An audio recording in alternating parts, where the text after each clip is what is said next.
We have a quorum, so would y'all stand? That we do our prayer. Dear Lord, thank you for this day. Thank you for everything you've given us.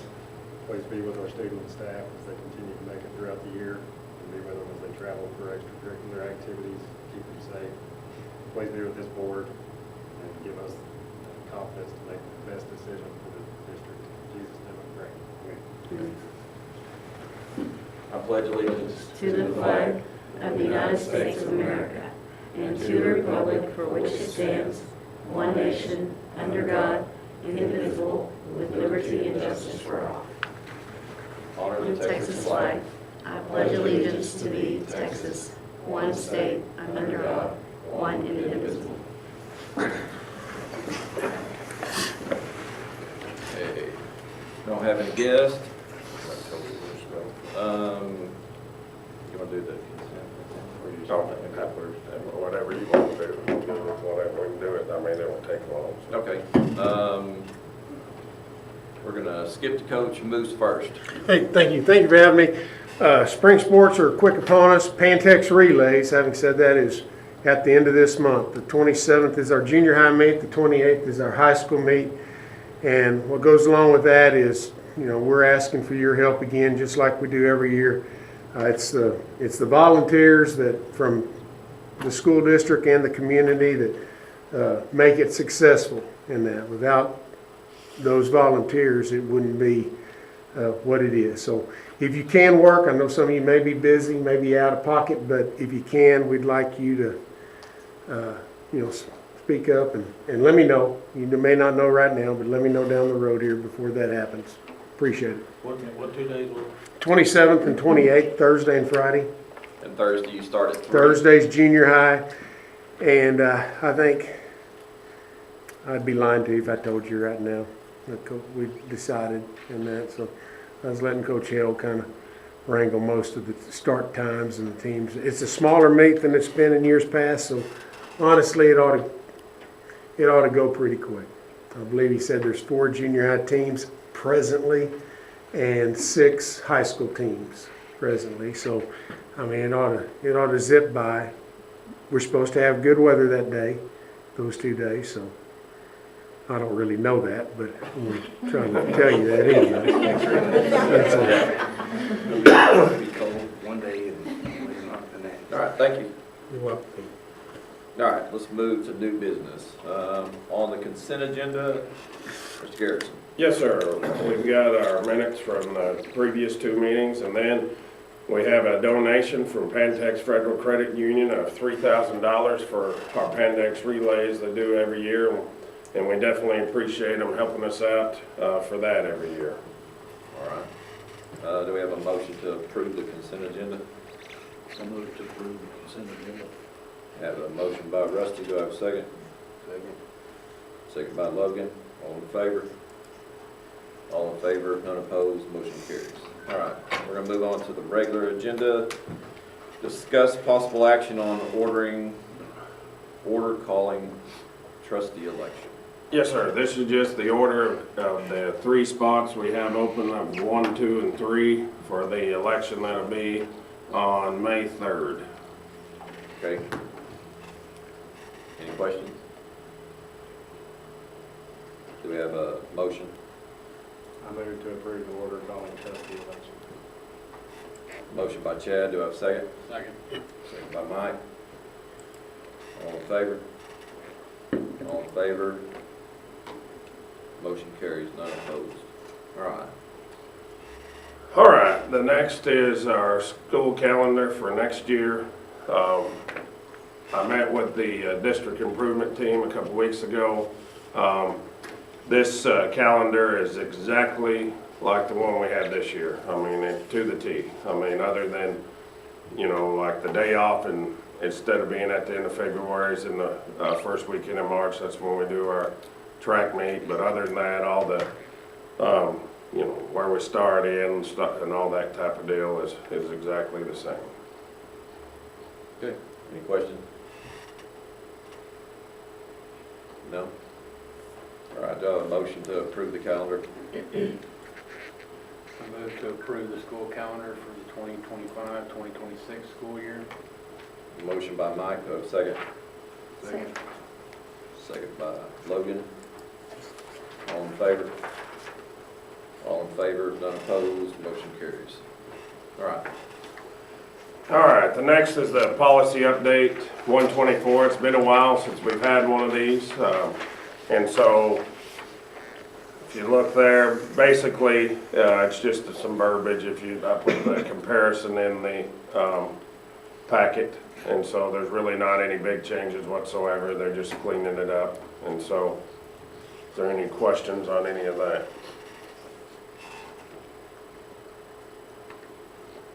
okay, do I have a motion to approve the revisions? I move that the board add, revise, or delete local policies as offered by TASB Policy Service for consideration according to the instruction sheet for the TASB Localized Policy Manual Update 124, CAA Local, CBA Local, CY Local, DH Local, EHB Local, EHBB Local, FFG Local, and GKA Local. Motion by Rusty, do I have a second? Second. Second by Stacy. All in favor? All in favor, none opposed, motion carries. All right, Ms. Kirksey, on the budget amendment. So we're doing we would like to do a budget amendment. We're just moving from 20,000 from function 51, which is maintenance, into security for the film on the windows. The maintenance department tried countless hours, and it was just a huge process. And we found a company in Amarillo, West Texas Film, and they came and did it for, I think, 17,000. We went ahead and moved 20, or would like to move 20 just in case there's anything else. But with us doing that, they assumed the liability, and we also went from a 4 milliliter to 14. It's the thickness of the film. And when he comes through town, because he's done several in the area, he's done Dalhart, he just stops and checks to make sure everything's good, and if there's any issues, he will fix them. So I think it would be a good thing, and then we're not having to use any fund balance, because we actually budgeted for projects in 51, but most of the projects that we're going to be doing this summer is going to be covered by the bond, so that money's there. We're just moving it from one function to another. Did this fall under the censure? No, cinder? Did it fall underneath that for improvements? In a cinder. It was we're moving it from plant maintenance to security on in a cinder. Is that what it's called? Cinder, The program that we use, yes. yes. And so it is actually budgeted in 51. I think it says, I know that the state required it, right? For us to do it. Oh, yes. oh, yes. So to get would that it come done. out of a cinder in order to pay for that? Would they not fund us for that since it's part of?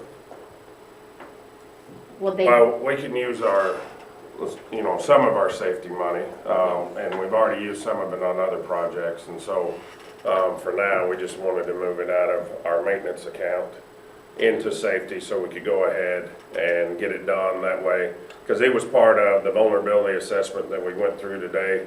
Right. He checked all the windows, and so, that was part of that, and so we wanted to go ahead and get it done, and like we said, with the liability of it, this company assumes the liability, and it is a thicker film that they put on, and they did a good job. I mean, I don't know that our maintenance guys could have got it done. I mean, the thinner stuff kept rolling up on them, and it's not like using the glazing they have to use. It's not like using caulk that you would use at, the house. I mean, it was hard to maneuver, and they did a good job on the windows they did, don't get me wrong. It was just, there was just too many of them, and so. and if you mess it up a little bit, it's like you have to strip it back down to almost the plain window and try to Okay. redo it. All right. So Billy, are you saying you think the money should come out of what? I thought that since the state required it, that we would be refunded for that? I can check into that. I don't know. I know a lot of schools did, like the SPAC grant. Wasn't that part of the requirement that we had from the state to be compliant with all of the standards that they wanted for safety? Yes. So, I would since think if the they state would- required it, should they not pay for it? Well, I mean, I think that, you know, with our safety allotment, we can take it out of that. But, you know, we got the alerter system, we did several other things along with safety, so I don't know that we had that amount left over in order to pay for it. So that's why we were moving it out of the maintenance into safety, is because we have exhausted most of those funds that we have. Okay. All right, just thought I'd check. All right. Do we have a motion to approve the budget amendment? I move to approve budget amendment as presented. A motion by Stacy, do I have a second? Second. Second by Logan, all in favor? All in favor, none opposed, motion carries. All right, we're gonna, you wanna go through campus reports? Well, we got one more, we've got Kara here. Oh, I'm sorry. All right, I asked Kara to come tonight and just talk about, you know, how we're sitting in the cafeteria at the moment. You know, with the charging policy, we're racking up some charges in the cafeteria, and she's racked her brain. She's doing a good job trying to get the money. The office, the campus offices are making phone calls and trying to get hold of parents to come pay the charges. And, you know, I wanted her to come tonight and just kind of explain, you know, how we're sitting with charges, and to let you know that we are working on it. We're trying to come up with solutions. There's just not many. Our hands are tied on a lot of laws that we're able to do, and so.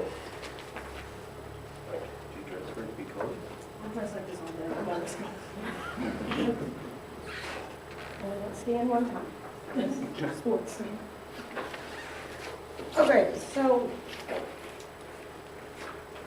there's kind of a mixture in here with between the front one is I would like to put in a staff charging policy for 5 years now. We've had multiple staff eat, and I'm glad, I wish everybody would eat.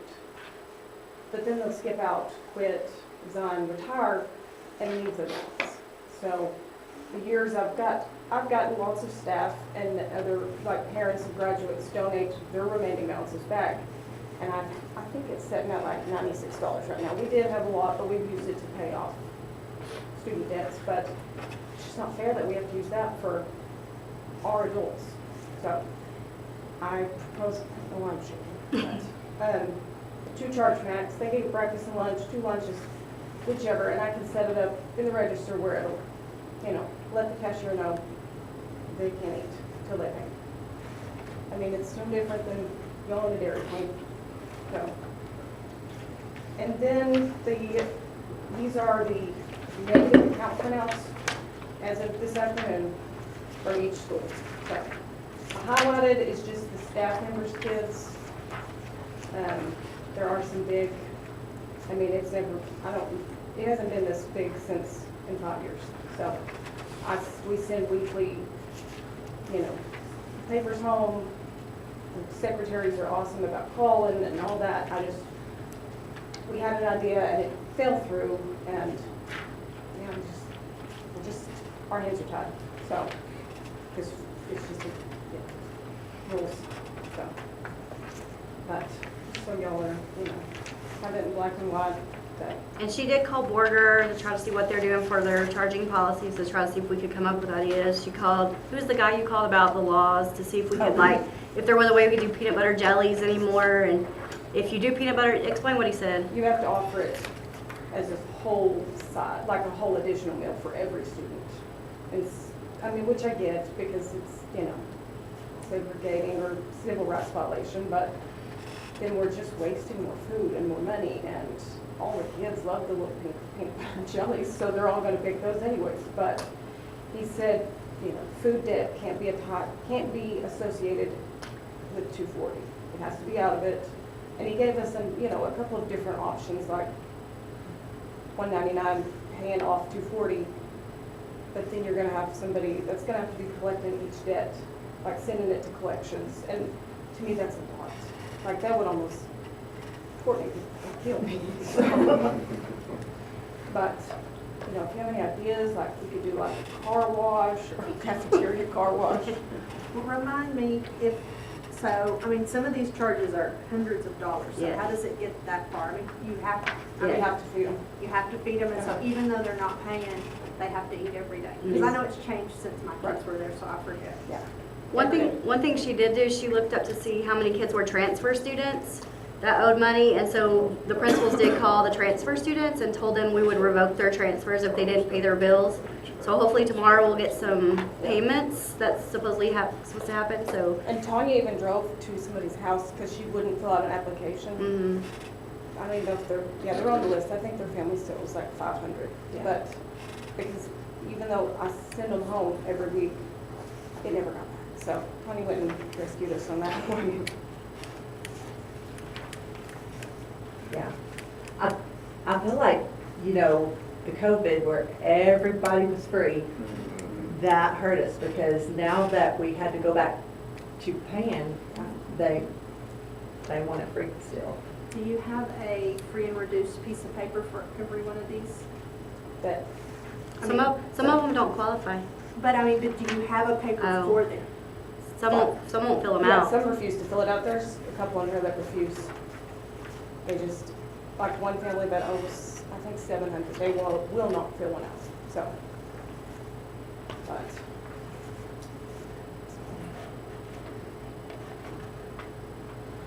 It's frustrating because you know, in a small town, you know, people on Facebook and they got their own new dirt bike, they owe $300. It's frustrating. So, what did Porter or anybody give you any ideas of what they do? Joy said hers is the best it's been. So, and I tried to reach out to Stinnett, I didn't hear back, so I mean, other than pestering and sending, I don't know what else they're. I can tell you Instinet for the staff, they deducted it out of their paycheck every month.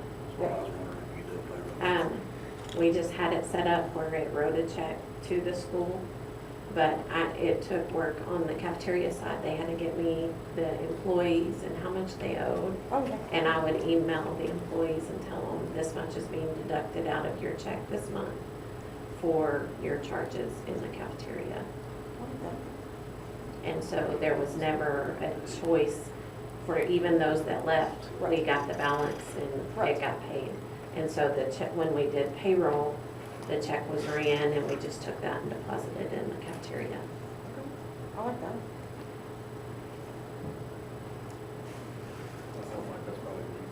Yeah. For the employees, they loved it. Right. I will say, Or at they least were the like, staff. yay, yeah.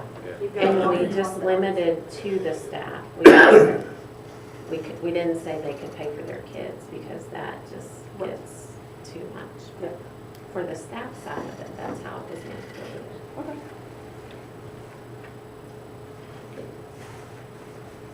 Thank you.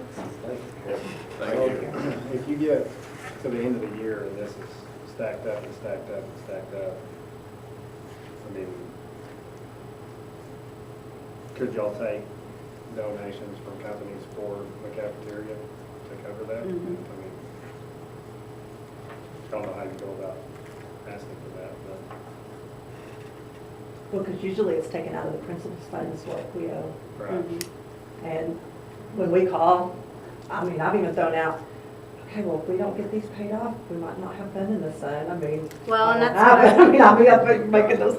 We talked about, we Thanks. wanted to wait until after Kara talked to you guys about it, but we're gonna write up some sort of a parent square note to send out, and they're gonna look up, you know, how many football helmets this is, and how much fun in the sun this could be, and kind of like try to really relate it to the events on those campuses, and then we wanna send something out to try to tell parents, like, this is what it's taken away from.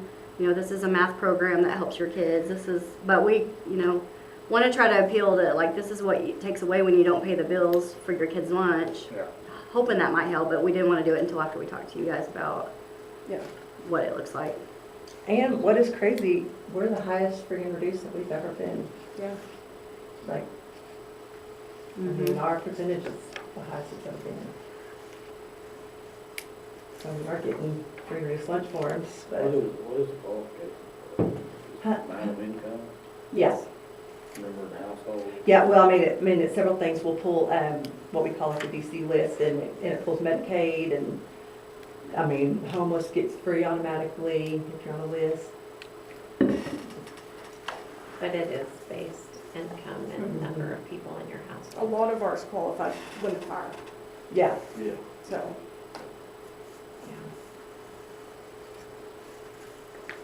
Well, thanks for letting us know.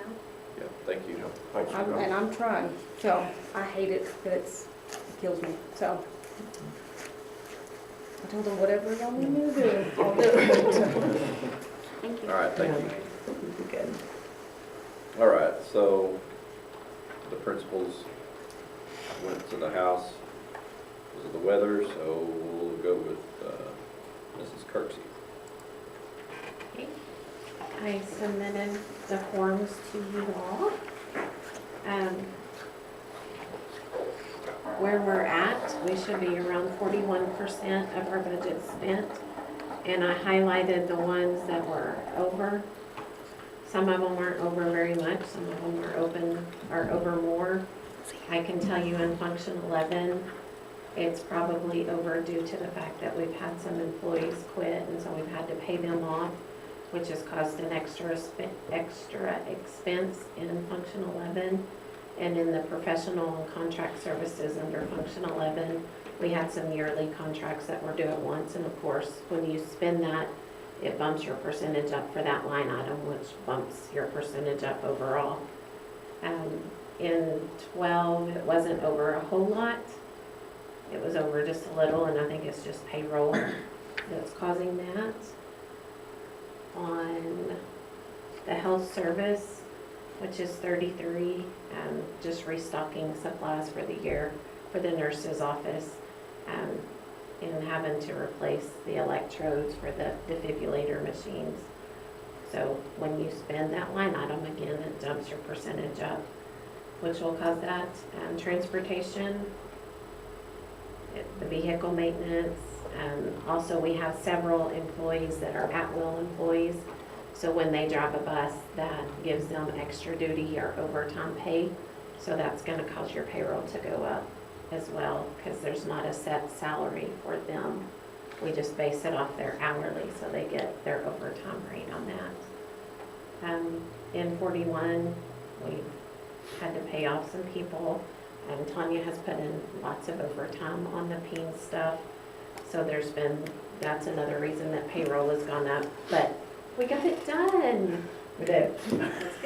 So when you say you have to pay out people that quit, what do you mean by that? So we base it on their number of days that they work.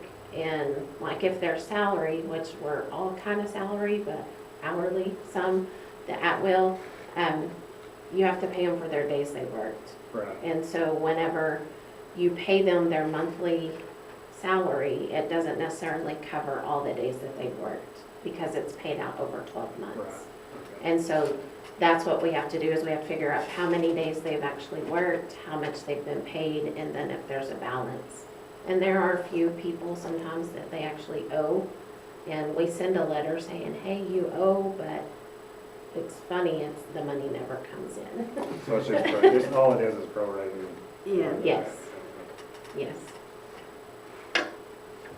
And then in 41, also, we didn't budget for the teacher incentive allotment fees that we had to pay for those teachers, because if they get approved, then we get the money back. So, but that's in there, and it's $7,500 that wasn't budgeted, so that caused that to go up as well. Do y'all have any other questions? On the people that are prorated and owe, can we not, and I don't know legally, can we not withhold that out of their last check? No, because a lot of times, like, we'll pay them and they'll quit, and then they'll owe us for like, you know, like if they used all their local days while they were here, all their sick days, then they would owe us for the days that they hadn't accumulated yet and things of that nature. So sometimes we've already paid them their last check and then they quit us, or paid them a check and then they quit us, and then so, you know, then they, you know, when we add all that in or subtract it all in there, well, they actually ended up owing us, but now they're gone, so. And we also pay on the 15th of the month, but it's for the current month.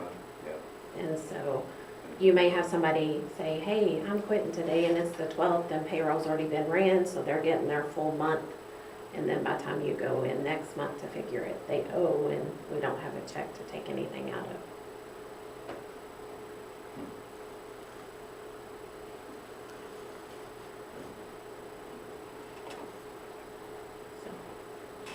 Frustrating.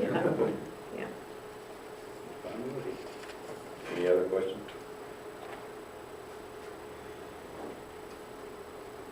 All right.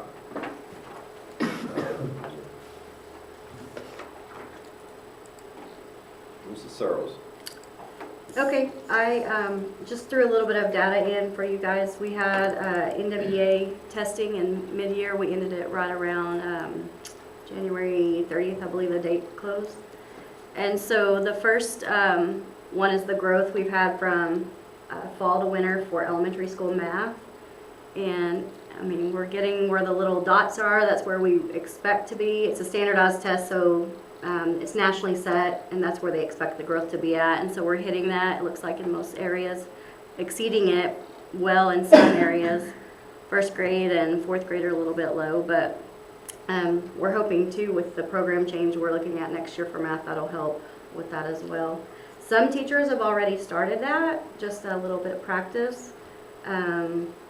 Kindergarten, one of the teachers has started it, and first grade just started it, so we're hoping, and the kids are loving. I saw it in action in a teacher's class last week, and it's really good. I really like it, so I'm hopeful that once we get professional development and get the full curriculum and get the staff really working, we'll really see some results there.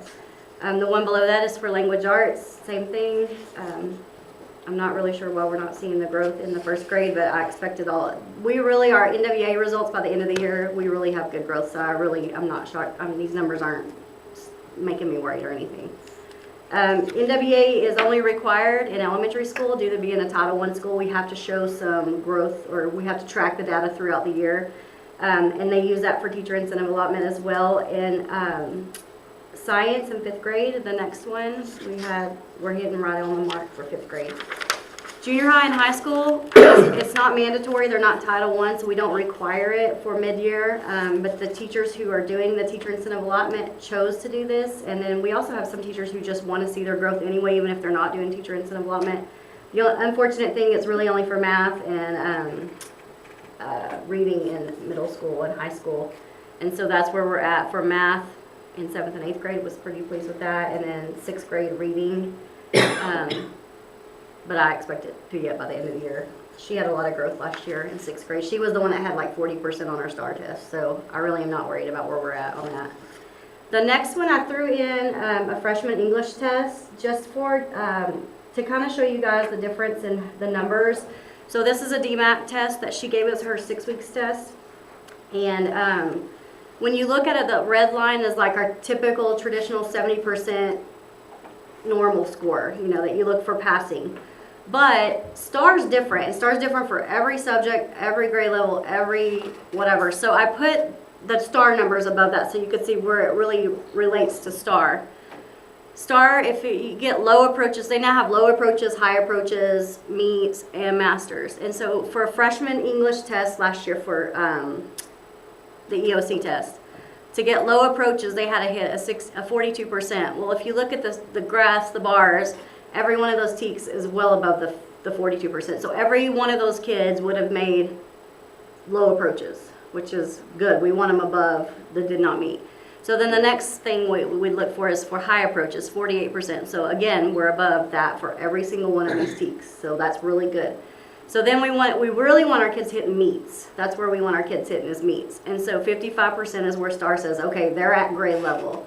And so 55%, we're really close. I mean, we're low in a few things, but we still have a whole, another 6 weeks or so to cover TEKS. So we're looking good for that as well. Masters is 84%, and you can see in some of those TEKS we're, at or really close to the 84% with still 6 weeks to go. So that's how STAR's different than actual traditional grading. And so I wanted to throw in the English freshman requirements. So then if we scroll down, the next one's an algebra test, which is still freshman. And you look at this and you're like, oh geez, like, wow, we're struggling. And we know we struggle in algebra, but when you look at that standard for STAR, low approaches again, they only have to hit 34% for TEA to say we're at low approaches. So when we look at our numbers and our bars, we're low in a few of them, but we're actually at low approaches in a lot of what we need for algebra.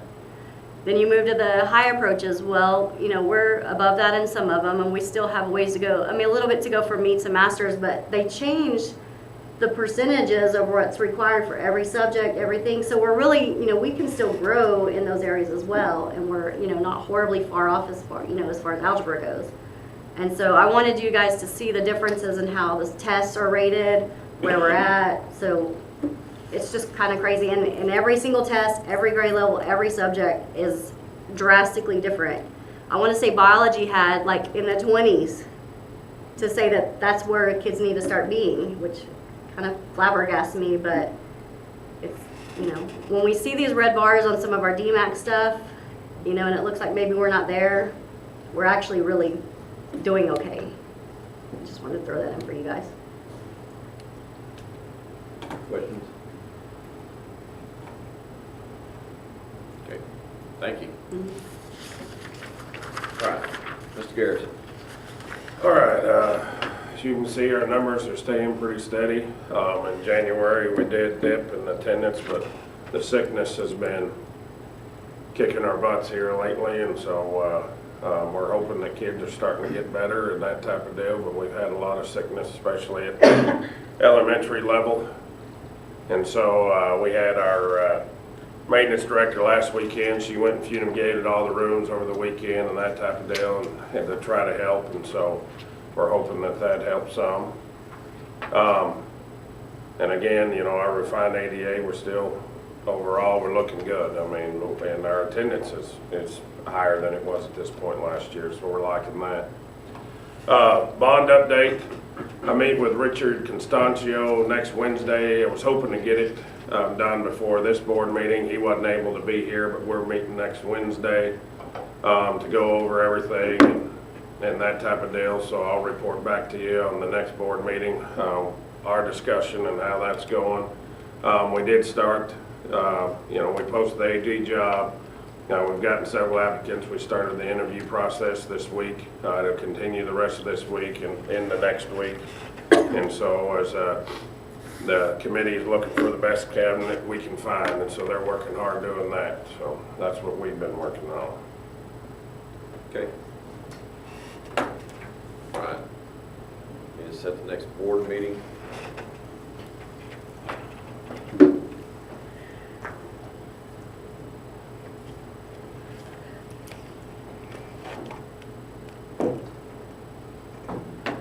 So we can either do it the week before spring break, which would be somewhere around the 5th, or the 19th after.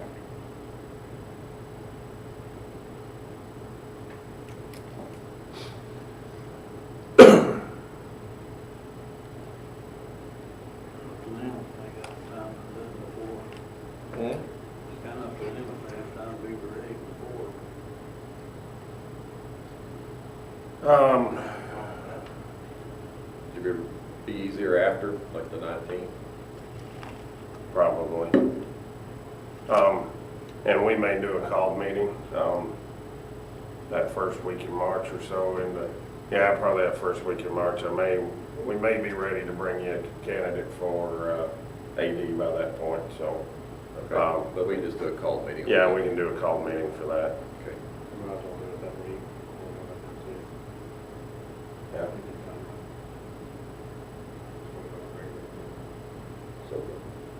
So you're saying you want to do it on the 5th? Okay.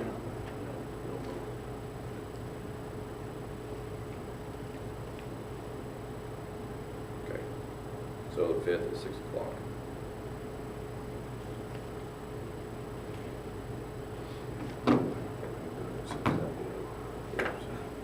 I won't be here for that. I'll be up, but I'm. I was close to here by then this morning, so. All right. All right, Ms. Kirksey, will you call us into closed session to discuss personnel, Texas Government Code 551.071, discussion regarding administrative contracts and resignations.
executive session at 6:57. Mr. Garrison. Yes, sir. I recommend Jennifer Carr, Britt Drury, Sean Jones, Gina McCowan, Houston Moose, and Lucretia Rankin for certified administrative term contracts through 2026-2027 school year. Have a recommendation by Jason. Do I have a motion? I move to approve certified administrator term contracts for Jennifer Carr, Brent Drury, Sean Jones, Gina McCowan, Houston Moose, and Lucretia Rankin through the 2026-27 school year. Have a motion by Stacy. Do I have a second? That date's wrong. No, Should be 25, 26. No, they're 2 years. 26. Oh, they're 2 years. Yeah, they're 2 years, yeah. Okay. Have a motion by Stacy. Do I have a second? Second. Second by Logan. All in favor? All in favor, none opposed, motion carries.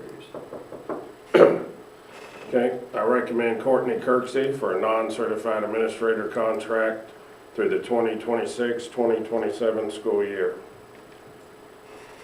Have a recommendation by Jason. Do I have a motion? I move to approve a non-certified administrator contract through the 2026-2027 school year for Courtney Kurtz. Motion by Stacy. Do I have a second? Second. Second by Mike. All in favor? All in favor, none opposed, motion carries. Anybody have anything else?